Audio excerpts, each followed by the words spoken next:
Saturday morning in Pescara. My parents arrived late last night to help out, but now it's time to bring some stuff from the car. Ooh, heavy stuff. Going out on the jetty. My first focus on the to-do list is the electric system, so I better get started. Stay tuned.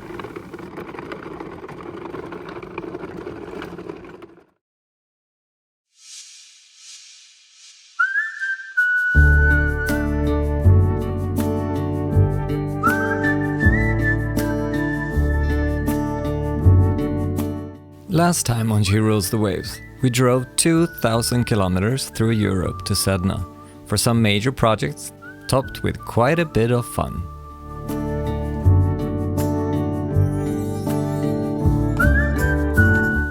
This time, my parents joins the crew and we dig into more projects like the electric system and the rig and sails. Some exclusive content is coming up, so you should really consider becoming a patron, or at least click the little bell button and subscribe.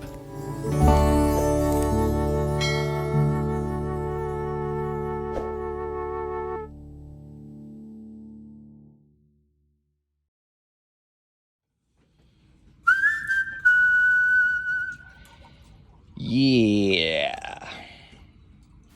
So, as I said, my first focus is the electrical system. But first some basic information. This is only part of the upgrade I'm planning, but the best solution to get me and Sedna home.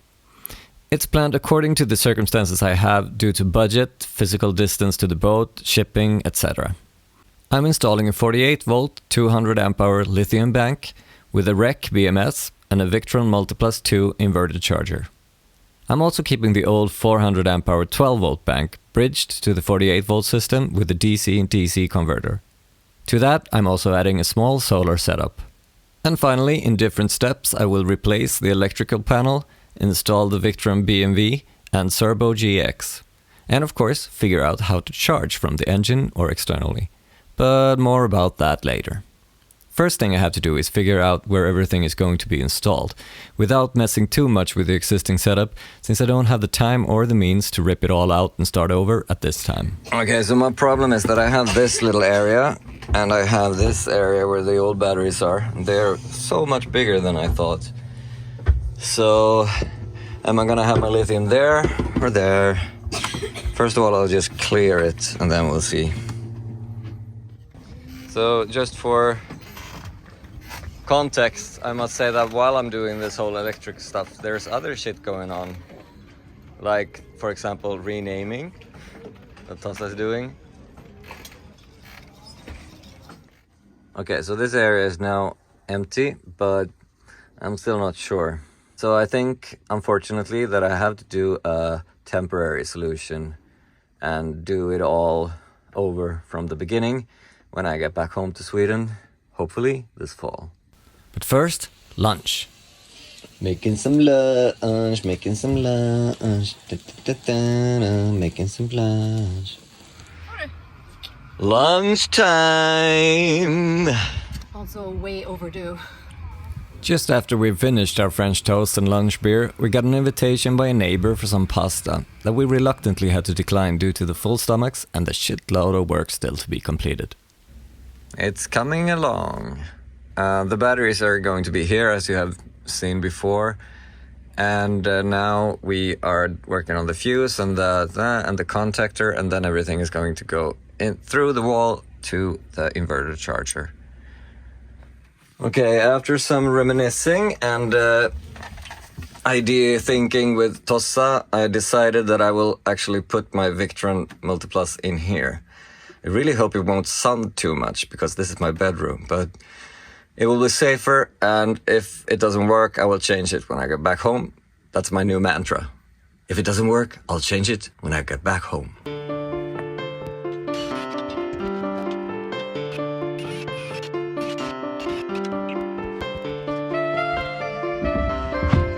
Yes, there you go. Maybe not the most beautiful place to put it, but practical and better for the unit than being next to the engine, don't you think?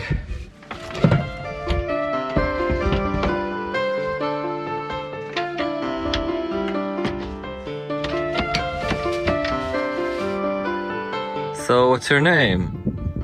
Nothing.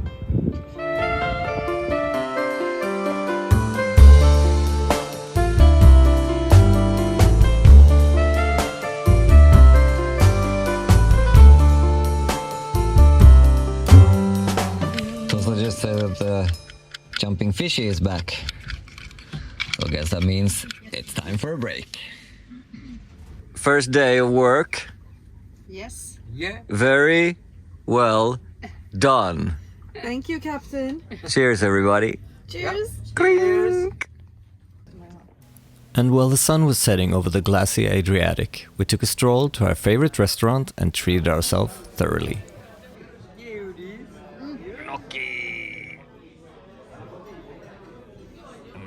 Yummy. But before long, it was time to hit our bunks for some rest. Tomorrow, we're at it again.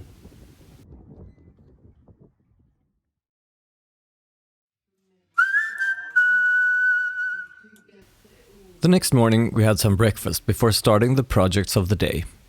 Because of the wind, or lack thereof, we decided to focus on the rig and the sails. While rolling out the Genoa, we realized pretty fast that there was an issue with the furler. We could only furl it one way, and when we tried the other way, it got stuck, and I feared that the jib halyard got tangled in the top of the mast. While the crew furled it manually around itself, I ticked off a quick project that was the spinnaker boom halyard. Yes, it went through. Woo! But then, it was undeniably time to face my fears and go up the mast.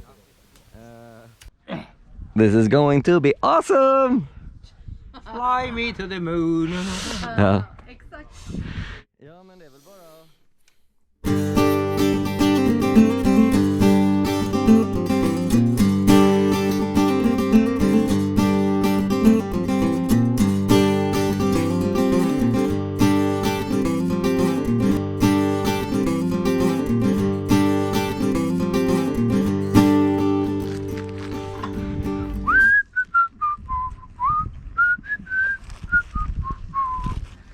Nervous whistling.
It was obvious I had to have a talk to my rigger back home about replacing and adding halyards.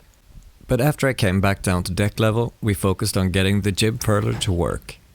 So we took down the sail and hoisted it back up. And then... Let's see if it works. It's spinning. It's spinning! Woohoo! It rules. It's beautiful. But it looks much better than last time. Well, if you have keen eyes, you might have noticed that the Genoa is actually furled the wrong way, so we had to do it all over again. But I didn't film that. Instead, we moved on to the rest of the sails.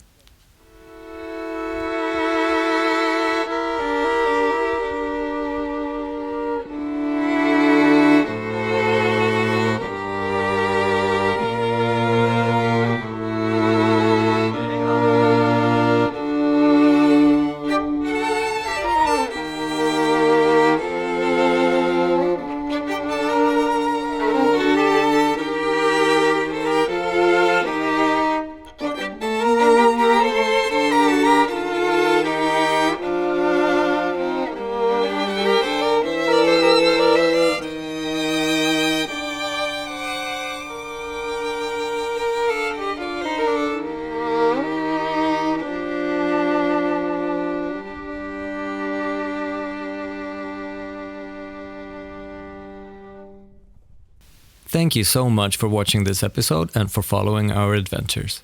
While I crawl into the engine room to change the impeller, you should click the subscribe button and the bell, and maybe consider becoming our producer or even crew by joining our team of patrons. So, until next time, take care.